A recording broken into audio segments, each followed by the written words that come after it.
इस वीडियो में हम ध्यानाकर्षण मॉड्यूल पर बहुविकल्पीय प्रश्नों के द्वारा मल्टीपल चॉइस क्वेश्चन के द्वारा अपनी समझ बनाएंगे। इस पीडीएफ का निर्माण एसआरजी लखनऊ शमा सिंह ने किया है, केवल एजुकेशन पर्पस के लिए मैं इसको अपने चैनल पर यूज़ कर रहा हूँ। इसका क्रेडिट शमा सिंह को जाता है। कोठारी आयोग, पहला क्वेश्चन है, कोठारी आयोग कब गठित हुआ था? तो 1964 में गठित हुआ था। भारत के भाग्य का निर्माण हमारी कक्षाओं में होता है, यह कथन किसने कहा है? कोठारी आयोग ने कहा है। गुणवत्तापूर्ण शिक्षा का लक्षित समूह क्या है? तो 6 से 14 वर्ष। बेसिक शिक्षा में शैक्षिक व्यवस्था को सुदृढ़ करने के लिए कौन सी हस्त पुस्तिकाएं विकसित की गई हैं? तो उपयुक्त सभी यानी कि आधारशिला ध्यानाकर्षण शिक्षण संग्रह। ध्यानाकर्षण मॉड्यूल में चर्चा है शिक्षण कहानियों की, शिक्षण तकनीक की, शिक्षण योजना की, शिक्षण बाधाओं की। तो किसकी है? शिक्षण तकनीक की। ध्यानाकर्षण मॉड्यूल का संबंध है, किससे संबंध है? उपचारात्मक शिक्षण से। ध्यानाकर्षण मॉड्यूल में निम्नलिखित में से मुख्यतः किससे संबंध है? तो आयु में बड़े छात्रों के लिए, आउट ऑफ छात्रों के लिए, कक्षानुरूप संप्राप्ति न प्राप्त करने वाले छात्रों के लिए। तो ऑप्शन सी हमारा सही है। किस मॉड्यूल का उद्देश्य है कि शिक्षक उन बच्चों की सीखने में विशेष मदद करे जिन्हें शिक्षकों की सहायता की अत्यंत आवश्यकता है? तो किस में कहा गया है? ये ध्यानाकर्षण में कहा गया है। ध्यानाकर्षण मॉड्यूल उपयोगी है, किस लिए उपयोगी है? तो फाउंडेशन लर्निंग के लिए नहीं, रिमेडियल टीचिंग के लिए यस, नवाचारी शिक्षण विधियों के लिए। तो इसमें किसके लिए है? ये रिमेडियल टीचिंग के लिए है। ध्यानाकर्षण शिक्षण का मुख्य उद्देश्य क्या है? ऐसे बच्चों की मदद करना जो कक्षा के स्तर के अनुरूप अवधारणा व कौशलों को सीखने में कठिनाई महसूस करते हैं। ऑप्शन 1 सही है। ध्यानाकर्षण हस्तपुस्तिका किन कक्षाओं हेतु लर्निंग आउटकम की संप्राप्ति दर को अपेक्षानुरूप लाने में मददगार है? तो पहले इसको कक्षा 3 से 8 के लिए बनाया गया था, मगर अब रिसेंटली इसको कक्षा 4 से 8 के लिए अप्लाई किया जाता है। ध्यानाकर्षण मॉड्यूल में कितने भाग हैं? तो ध्यानाकर्षण मॉड्यूल में 4 भाग हैं। नेक्स्ट क्वेश्चन, इनमें से क्या ध्यानाकर्षण मॉड्यूल के भाग 4 में वर्णित है? तो आरंभिक आकलन परीक्षण प्रपत्र के नमूने मॉड्यूल के भाग 4 में वर्णित हैं। ध्यानाकर्षण क्यों जरूरी है? तो अपेक्षाकृत कम संप्राप्ति वाले बच्चों को कक्षानुरूप बनाने के लिए ध्यानाकर्षण या उपचारात्मक शिक्षण जरूरी है।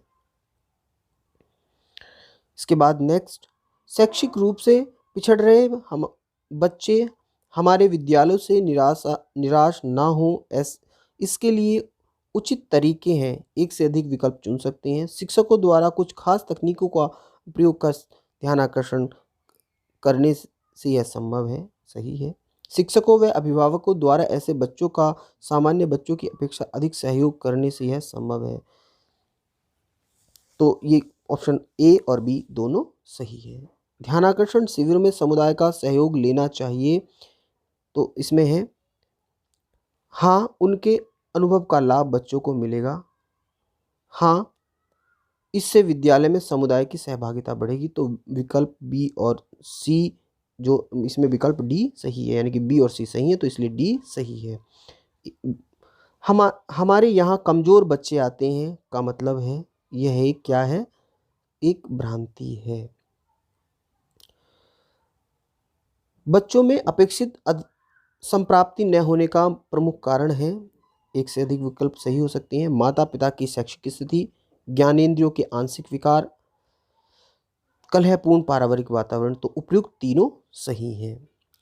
शिक्षक के कठोर व्यवहार का कक्षा में क्या प्रभाव पड़ता है? तो उपयुक्त सभी सही हैं। जैसे हम पढ़ते हैं कि बच्चे पठन पाठन में रुचि नहीं लेते, बच्चे अपनी समस्याएं और जिज्ञासा नहीं व्यक्त कर पाते, बच्चे पाठ समझ न आने पर भी समझ लेने की बात कहते हैं। तो उपयुक्त सभी।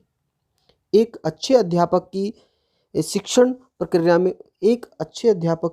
प्रक्रिया में शामिल होता है सतत आकलन, समस्या पर चिंतन, समय रहते समस्या का निराकरण। उपयुक्त सभी सही है। शैक्षिक संप्राप्ति में सुधार हेतु आवश्यक नहीं है। तो छात्रों का नियमित आकलन, शिक्षण योजना का निर्माण, शिक्षक एवं छात्रों की क्रियाशीलता, और नंबर 4 कठोर अनुशासन। तो इसमें नंबर 4 कठोर अनुशासन आवश्यक नहीं है। हर बच्चा सीख सकता है, यह शिक्षण विधि है। तो इसमें सी विकल्प सही है। छात्रों के रुचि और सीखने के तरीकों के अनुसार हो।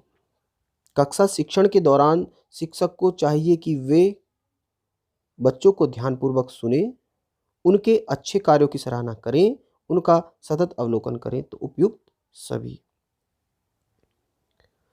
प्रत्येक बच्चा सीख सकता है। आप इस कथन से पूर्ण असहमत हैं, पूर्ण सहमत हैं? तो हम पूर्ण सहमत हैं, बी सही है। सभी बच्चों को एक ही प्रकार के तरीके से शिक्षण से, तो सभी बच्चे नहीं सीख पाते एक ही तरह से, कुछ पिछड़ जाते हैं, कुछ कुंठित हो जाते हैं। उपयुक्त सभी सही है। आपके अनुसार शिक्षण प्रक्रिया होनी चाहिए, कैसी होनी चाहिए? लचीली। आप अभी तक किस प्रकार की शिक्षण प्रक्रिया को अपनाते आए हैं? तो लचीली, छात्र सहयोगी, व्यवहारिकता युक्त। उपयुक्त सभी सही है, डी विकल्प सही है। कक्षा शिक्षण के उपरांत सबसे महत्वपूर्ण व्यवहारिक पक्ष क्या है? तो इसमें क्या है? ऑप्शन डी सही है। यह जानना कि वे दक्षताओं को प्राप्त कर रहे हैं कि नहीं कर रहे हैं। लर्निंग आउटकम से संबंधित मॉड्यूल कौन सा है? ध्यान आकर्षण मॉड्यूल। लर्निंग आउटकम क्या है? अधिगम संबंधित परिणाम जो कि लक्ष्य आधारित है। लर्निंग आउटकम को और क्या नाम दिए जा सकते हैं? अधिगम परिणाम, सीखने के प्रतिफल, अपेक्षित दक्षताएं। उपयुक्त सभी, यानी कि तीनों नाम दिए जा सकते हैं। लर्निंग आउटकम आधारित लक्ष्य हैं। तो कैसे लक्ष्य हैं ये? कक्षा, परिणाम, विद्यालय, अभिभावक। तो परिणाम आधारित लक्ष्य हैं। वे दक्षताएं जो किसी कक्षा में अध्ययनरत विद्यार्थी को उनके निर्धारित पाठ्यक्रम के अनुरूप अपेक्षित दक्षताओं के प्राप्त होने पर परिलक्षित होती हैं कहलाती हैं। तो क्या कहलाती हैं? Learning outcomes. लर्निंग आउटकम से आशय उन परिणामों से है जिनमें बच्चे विषयगत दक्षताओं की संप्राप्ति कर लेते हैं। तो ऑप्शन ए सही है। अधिगम स्तर में अंतर या लर्निंग गैप की चर्चा निम्न में से किस मॉड्यूल में है? ध्यानाकर्षण मॉड्यूल में। लर्निंग आउटकम से आशय उन परिणामों से है जो कि किसी कक्षा में अध्ययन कर रहे अध्यापकों को उनके निर्धारित पाठ्यक्रम के अनुरूप अपेक्षित दक्षताओं के प्राप्त होने पर परिलक्षित होती हैं। कथन क्या है? सत्य है। ऑप्शन ए सही है। लर्निंग गैप पता लगाने का सही समय क्या होता है? सत्रारंभ, यानी कि सत्र के आरंभ में हमें लर्निंग गैप का पता लगाना है। लर्निंग गैप का आशय क्या है? अपेक्षित अधिगम स्तर तथा वास्तविक अधिगम स्तर में अंतर लर्निंग गैप कहलाता है। ऑप्शन सी सही है। सीखने के स्तर का आकलन जरूरी है अधिगम स्तर में अंतर जानने हेतु, यानी कि लर्निंग गैप का पता लगाने के लिए। तो ऑप्शन बी सही है। आकलन प्रपत्र बनाना आवश्यक है आरंभिक परीक्षण हेतु। ऑप्शन डी सही है। आरंभिक परीक्षण हेतु प्रथम कार्य क्या होगा? आकलन प्रपत्र निर्माण। आरंभिक परीक्षण हेतु आकलन में किस प्रकार के प्रश्न होंगे? वस्तुनिष्ठ और आत्मनिष्ठ। ऑप्शन सी सही है। आकलन प्रपत्र में ज्ञानात्मक, बोधात्मक, अनुप्रयोगात्मक, तर्कात्मक प्रश्नों का प्रतिशत योगदान क्रमशः कितना होगा? 20, 50, 20, 10। ऑप्शन ए सही है। यानी कि 20 ज्ञानात्मक, 50 बोधात्मक, 20 अनुप्रयोगात्मक और 10 तर्कात्मक प्रश्न। कक्षा 3 के आकलन प्रपत्र में कुल कितने वस्तुनिष्ठ और आत्मनिष्ठ प्रश्न होंगे? तो वस्तुनिष्ठ 10 और आत्मनिष्ठ 5। आरंभिक परीक्षण के पूर्व में विषयवार परीक्षण प्रपत्र में कक्षा 6 से 8 के बच्चों के आकलन के लिए कुल कितने वस्तुनिष्ठ प्रश्न और आत्मनिष्ठ प्रश्न होंगे? 6 से 8 के लिए होंगे 20 और 5, और उसमें कितने थे? 3 में 10 और 5। आकलन प्रपत्र में एक प्रश्न कितने अंक का निर्धारित होगा? तो 3 अंक का होगा। आकलन के पश्चात कुल कितने समूह का निर्माण किया जाएगा? 3 समूह का।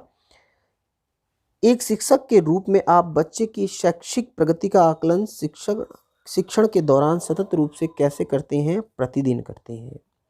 आधारभूत आकलन के पश्चात एक शिक्षक को छात्रों के साथ कार्य करने के पूर्व क्या जानना तथा करना अत्यंत आवश्यक है? तो अधिगम स्तर की सूची, समूह निर्माण, समय सारणी, उपयुक्त सभी कार्य करने जरूरी है। आकलन का महत्वपूर्ण पक्ष क्या है? शिक्षण विधि में बदलाव और सुधार की संभावना। आकलन के दौरान तेजी से सीखने वाले छात्रों के लिए कौन सी प्रक्रिया अपनानी चाहिए? संवर्धन क्रियाएं। आरंभिक आकलन प्रपत्र में शामिल विषय किस कक्षा स्तर में दक्षताओं को समाहित करेंगे? तो वर्तमान कक्षा के पीछे की सभी कक्षाओं की, यानी कि पूर्व कक्षाओं की। ऑप्शन सी सही है। यदि आरंभिक परीक्षण में कक्षा 5 के बच्चे कक्षा 1 व 2 के स्तर का ज्ञान रखते हैं तो उन्हें कक्षा 5 में ही रखेंगे, इनकी क्लास चेंज नहीं करेंगे। आकलन के पश्चात बच्चों का समूह कैसे बनाते हैं? प्राथमिक व उच्च प्राथमिक में 3 समूह ए, बी एवं सी बनाते हैं। किस प्रकार के समूह का निर्माण उचित समूह निर्माण होगा? प्रत्येक समूह में सभी स्तर के बच्चे हों। प्राथमिक स्तर में समूह निर्माण से संबंधित कथन सत्य है। कौन सा कथन सत्य है? इसमें है उपयुक्त सभी। प्राथमिक स्तर पर समूह निर्माण में समूह बी में आने वाले बच्चों के प्राप्तांक होंगे समूह बी में 16 से 20।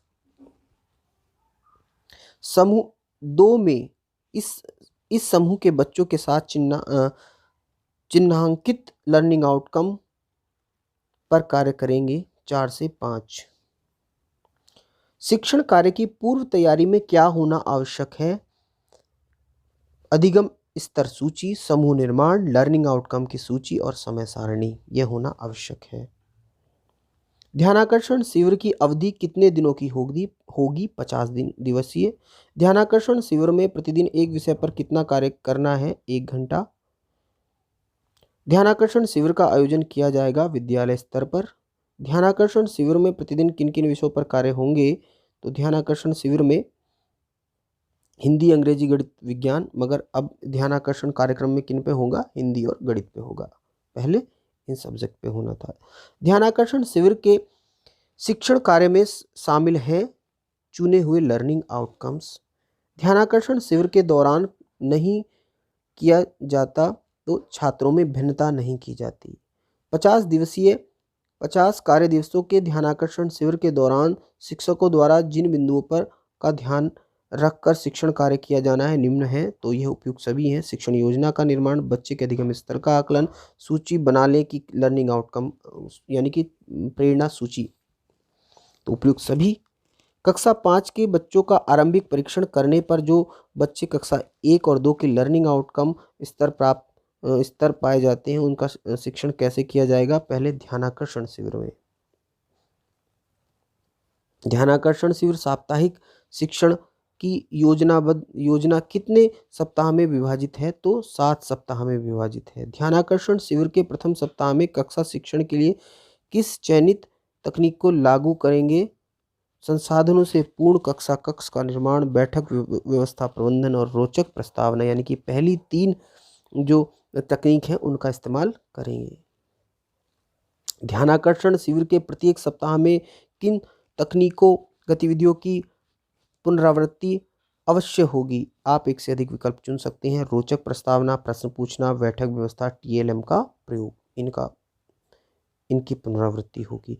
ध्यानाकर्षण शिविर के चतुर्थ सप्ताह में कक्षा शिक्षण के किस चयनित तकनीक को लागू करेंगे? तो शैक्षिक गतिविधि, नवाचार, प्रश्न पूछना, सीखने के लिए बातचीत, इन 3 टेक्निक का हम इस्तेमाल करेंगे। ध्यानाकर्षण शिविर में शैक्षिक भ्रमण के लिए कौन सा सप्ताह निर्धारित किया गया है? 5वां और 7वां सप्ताह।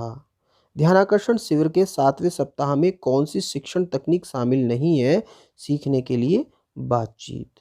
ध्यानाकर्षण शिविर के सिस्टम यानी कि 6th वीक में निम्न में से कौन सी शिक्षण तकनीक शामिल नहीं होगी? सीखने के लिए बातचीत और जोड़ी में कार्य। ध्यानाकर्षण शिविर के 7वें सप्ताह में कक्षा शिक्षण के लिए किस चयनित तकनीक को लागू करेंगे? परिवेशीय संसाधनों का उपयोग, अभ्यास के अवसर देना, अर्जित ज्ञान की पुनरावृत्ति और शैक्षिक भ्रमण। इस तरह से ये आपके 75 क्वेश्चन हो जाते हैं। नेक्स्ट क्वेश्चन जो बचे हैं 50 वह अगले पार्ट में हम कंटिन्यू करेंगे। Thank you for watching this video. यदि ये वीडियो पसंद आया हो तो प्लीज़ लाइक, शेयर और सब्सक्राइब माय चैनल यदि अभी तक आपने सब्सक्राइब नहीं किया है। Thank you for watching this video.